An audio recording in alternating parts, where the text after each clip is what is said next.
Bienvenidos una tarde más a las tertulias de Culturamas en colaboración con Periodista Digital. Hoy contamos con la presencia de Alejandro Gallo. Buenas tardes. Hola, muy buenas tardes.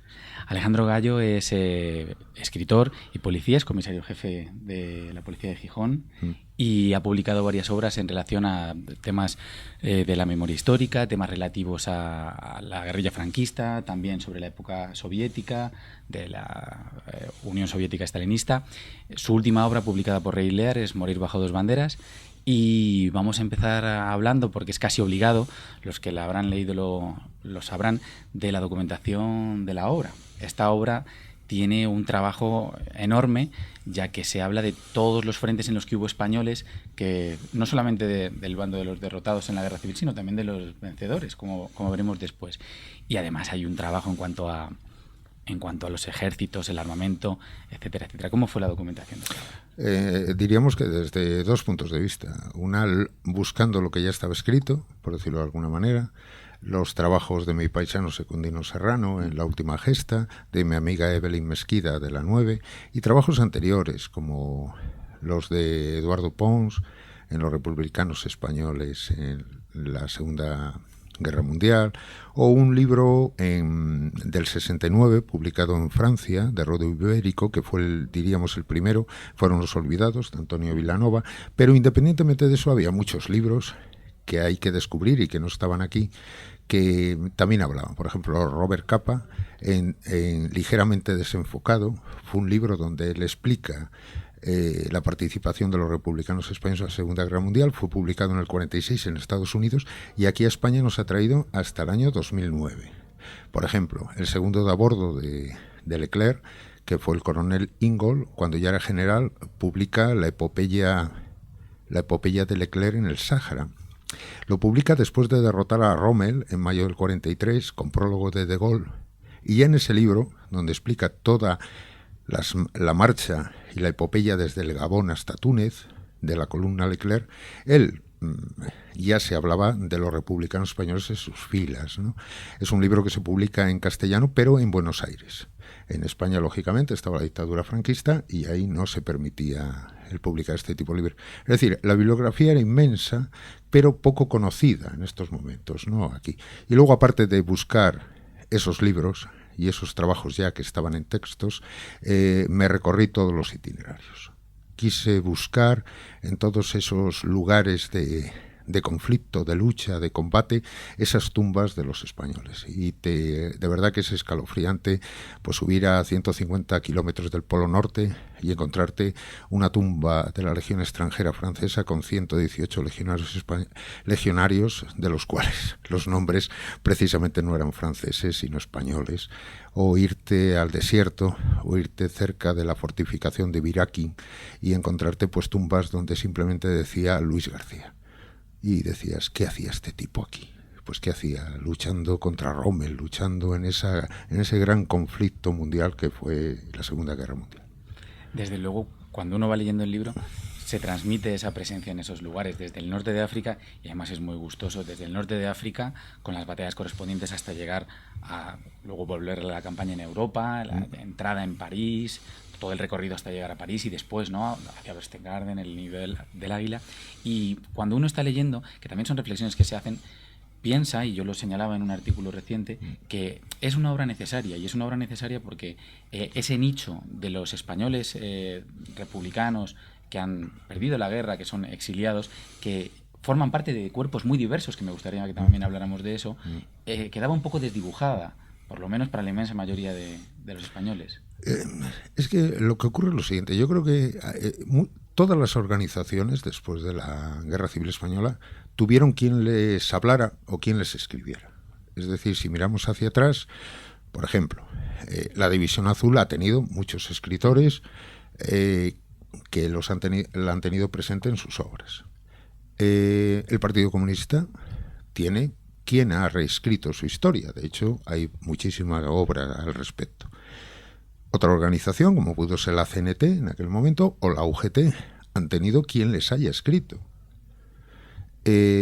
Así todas las organizaciones que en aquel momento estaban en España, en la Primera República, desde el 31 hasta que estalla el conflicto o al final del conflicto de la Guerra Civil Española. Yo creo que todas las organizaciones reconstruyeron su historia, de una forma u otra, fuera de la derecha, fuera de la izquierda, de los dos bandos en conflicto. Pero había un colectivo que nadie había reconstruido su historia, que fue los soldados del ejército de la Segunda República. Esa era la cuestión, faltaba eso. A lo mejor el éxito de este libro en este momento era porque ese hueco tenía que ser rellenado. Aquellos soldados de un ejército de la Segunda República que pierde la guerra civil, y después, ¿qué pasa con ellos? Bien, algunos quedaron en España, fueron encarcelados, etcétera, etcétera. Pero aquellos que fueron al exilio, en el exilio, ¿qué hicieron? Y entonces, esta novela es reconstruir la historia de esos soldados que a lo mejor se encontraban con 17, 18, 19, 20 años en muchos frentes de guerra, que habían sido alistados y, pues bueno, contar cómo cuando estalla la Segunda Guerra Mundial, ellos se alistan en los diferentes ejércitos. Porque yo muestro en la novela, en la parte, diríamos, porque la novela, luego hablaremos de ella, tiene su parte de ficción y luego tiene esa parte de ficción que se mueve en el ámbito real, ¿no? Como en todos los frentes de guerra, incluso en el Pacífico, como en Guadalcanal, había compañías de exiliados españoles fuera del exilio económico o del exilio político y que estaban en todos los frentes. Al final ese exilio republicano en la Segunda Guerra Mundial se convierte o se comporta en una especie de brigadas internacionales, donde se unen allá donde ellos hubiesen pisado la tierra de acogida, ¿no? La verdad es que esos matices sobre esos cuerpos es una parte sobre todo del primer libro de los tres que componen la novela, que aporta muchísima información que, aunque seas historiador interesado en la historia, no se conocen. Por ejemplo, me gustó muchísimo esa parte en la que se habla de los cuerpos, la Legión extranjera y algunos otros que seguían fieles durante un tiempo al gobierno títere de Vichy, al gobierno títere de Petén, y que hay incluso un conflicto dentro del ejército por ver si se unen o no a las fuerzas de los aliados, y esos matices, que son los que realmente hacen la historia, aquí se presentan con mucha claridad. Sí, hubo muchos matices, porque, por ejemplo, cuando De Gaulle se presenta en Inglaterra a ver cómo la primera división ligera, compuesta principalmente por la Legión extranjera, quien se une a la Francia Libre, efectivamente muchos soldados republicanos españoles se unen a De Gaulle, a la Francia Libre, en contra del régimen de Vichy. Pero curiosamente hay un grupo minoritario, pero que no se une a De Gaulle, pero tampoco se une a Vichy, que son los soldados republicanos que seguían las órdenes, por decirlo de alguna forma, de la Internacional Comunista. Es decir, son matices. Luego, al final, estos soldados también se unirán cuando el pacto germano-soviético se rompe. Es decir, al final ves una serie de fragmentos ahí, ¿no? En el norte de África, cuando se está peleando contra Rommel, los soldados republicanos españoles intentan obligar o diríamos convencer a sus compañeros que están en la Legión extranjera del régimen de Vichy para que deserten y se unan a la Francia Libre de Gaulle y de Leclerc. Y son cuestiones que van surgiendo a lo largo de la historia y que al final son esos matices que tú dices, o el río subterráneo que verdaderamente hace la historia. Y que esos comunistas que luego los acaba encontrando uno precisamente en las agrupaciones de guerrilleros, ¿no? En el interior de Francia, con Martos y compañía. Si nos metemos un poco ya en la estructura de la novela, no solamente en el tema, a mí hay una corriente que me parece general y que me ha interesado mucho, que es la de la venganza del personaje, uno de los Ardura, que se mueve empujado por ese motor que es la venganza, pero que también puede ser una metáfora de esos soldados, ese ejército de las ratas que se llamaba, o que le llamaban, que han perdido la guerra, que están en una situación difícil y que también tienen ese afán de luchar contra el fascismo, de luchar contra unos movimientos totalitarios, y que hay un paralelismo evidente entre los dos. Sí, los Ardura es una familia, diríamos imaginaria mía, que coloco ahí en esos hechos reales o en ese escenario.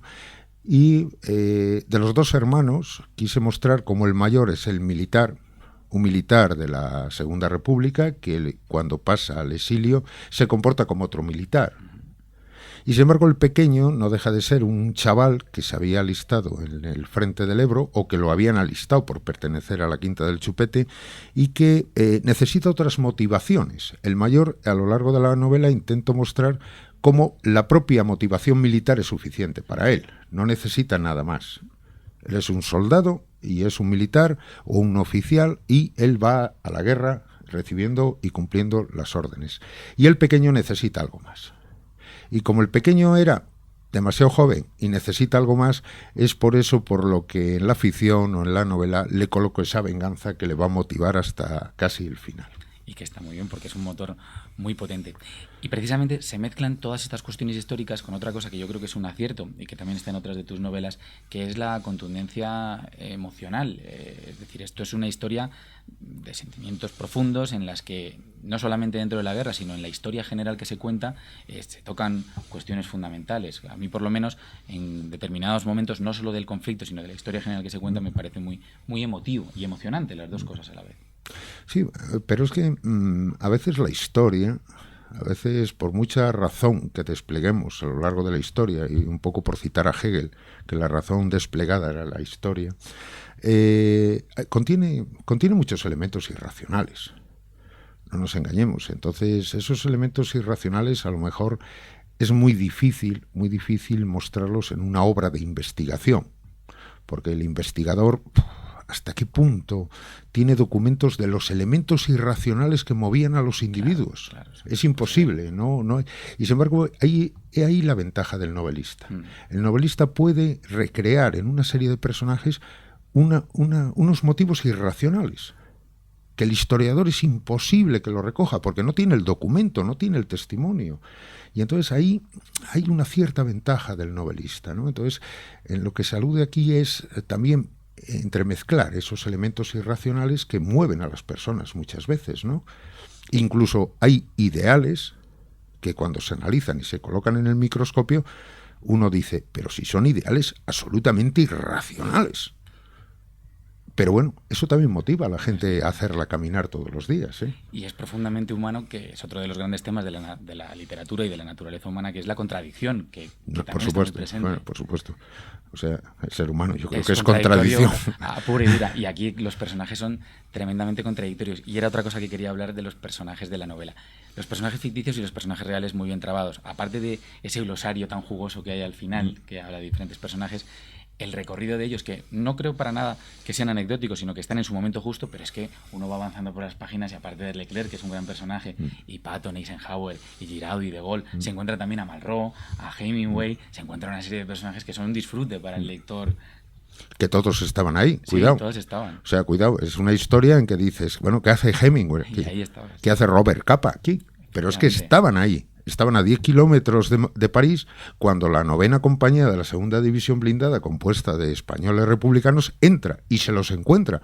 Y Robert Capa, en su libro ligeramente desenfocado, dice, los republicanos nos mandaron parar y dijeron que no siguiéramos, que era muy peligroso el avance, que si queríamos fuéramos a su rebufo. Nos colocamos a su rebufo y entonces te imaginas, aquellos soldados republicanos españoles que habían perdido una guerra en España, que eran los primeros que estaban para entrar en París y que van escoltados, entre comillas, lo de escoltados, lógicamente, porque son ellos los que escoltan a Robert Capa, a Hemingway. Es decir, eso es verdaderamente justicia poética. Sí, desde luego. Y otro tema también que aparece mucho en la novela y que es el cierre de estos personajes es la traición. La traición no solo individual, sino colectiva, que además es un dato histórico. Aparece el famoso intento de invasión de la península ibérica por el Valle de Arán, fallido y demás, con las dificultades que ello conlleva, y también se refleja cómo hay una negativa de los aliados a abrir un nuevo frente contra el franquismo, y eso es la derrota moral de estos hombres. Sí, yo creo que en la novela hay que diferenciar lo que era el deseo de todos ellos de lo que era la macropolítica, ¿no? Es decir, hay un momento en la Segunda Guerra Mundial, y se inicia la Segunda Guerra Mundial, hasta ese momento, y que es precisamente más o menos en la liberación de Stalingrado y la caída y la derrota absoluta de Rommel, ¿no? Que más o menos ambos hechos coinciden, ¿no? Entonces, desde que empieza la Segunda Guerra Mundial hasta esos momentos, el régimen de Franco está colaborando de una forma u otra. Está colaborando, pues, enviando a la División Azul al frente del Este, independientemente de que se iban a luchar contra el comunismo o contra quien fuera, daba igual. El caso es que estaban colaborando con el Tercer Reich. Aparte de eso, Franco estaba regalando el wolframio de las minas de España a Hitler para recubrir los Panzer y hacerlos mucho más blindados, valga la redundancia, frente a los Sherman norteamericanos. Independientemente de eso, estaba el pacto bajo mano, que es poco conocido, de que esa ayuda permitiría que Hitler, al ganar la guerra, le diera ciertas colonias en el norte de África a Franco. Más allá, podemos decir cómo todo el Tercer Reich estaba soltando dinero o sobres, ya veis que no es una cosa actual, sino ya de aquella existía, a todos los periodistas que había en España, sobre todo que publicaban y escribían en medios nacionales, con la idea de que la opinión pública se volcara de apoyo al Tercer Reich. Pero, bajo mano, Churchill estaba soltando también sobres a los generales de Franco, para que los generales se mostraran neutrales, ya no que apoyaran a los aliados, pero por lo menos neutrales. Es decir, era toda una macropolítica muy ajena a los deseos de los soldados republicanos que estaban en el frente. Cae Rommel, Leningrado y Stalingrado no son tomados por la Wehrmacht ni por las Waffen-SS, y a partir de ahí Franco empieza como a retroceder. Pueden más los sobres de Winston Churchill que los de Hitler en ese momento. Y a partir de ahí vemos cómo la participación española cambia absolutamente. Claro, hay un elemento que es cuando se ha liberado todo África por los ejércitos aliados, a Franco, Churchill y los servicios secretos ingleses le dicen a Franco, un lugar de desembarco es Almería. Desembarcamos, es que estamos aquí, estamos en Marruecos, estamos en Argelia. Tenemos todas las tropas aquí y tenemos además Gibraltar. Desembarcamos, claro, son muchos factores que hacen que Franco repliegue velas y ya los aliados ya no se plantean España, la dejan ahí, independientemente de que después de la Segunda Guerra Mundial ha empezado la Guerra Fría, se ha levantado el muro de Berlín y Franco ha quedado dentro de la parte de dominio occidental, con lo cual ya nadie se plantea dentro del mundo occidental, ni Estados Unidos, ni Inglaterra, y mucho menos Francia, una invasión. Pero para los republicanos lo consideran, que todos esos juegos macropolíticos no los entienden ni los conocen, lo consideran absolutamente una traición. Y ahí está, por ir cerrando un poco esta charla, la cuestión del maniqueísmo, es decir, que igual que el franquismo se olvida en un momento dado del nacionalsocialismo, de las relaciones con el Tercer Reich, se olvida también de toda una serie de principios ideológicos que tenía cuando conviene, en el 53, con los acuerdos de Estados Unidos, planea sobre toda la novela ese mismo concepto durante la Segunda Guerra Mundial, que las cuestiones ideológicas son de este color, pero si conviene solo, o son de este otro si conviene y si es necesario. Sí, pero lo hemos visto, por ejemplo, en el tema de los comunistas. Hay que ver claramente cómo una cosa era la lucha de clases y otra cosa era la diplomacia internacional soviética de Stalin.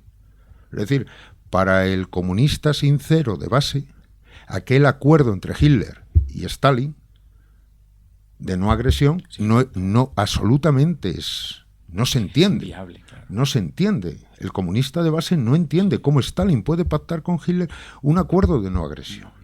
Es decir, claro, entonces la lucha de clases resulta que entra en contradicción con la diplomacia soviética. Y en el tema de Franco le ocurre lo mismo. Es decir, Franco sí, todos sus ideales de falange en un principio, etcétera, etcétera, etcétera, mientras convenía.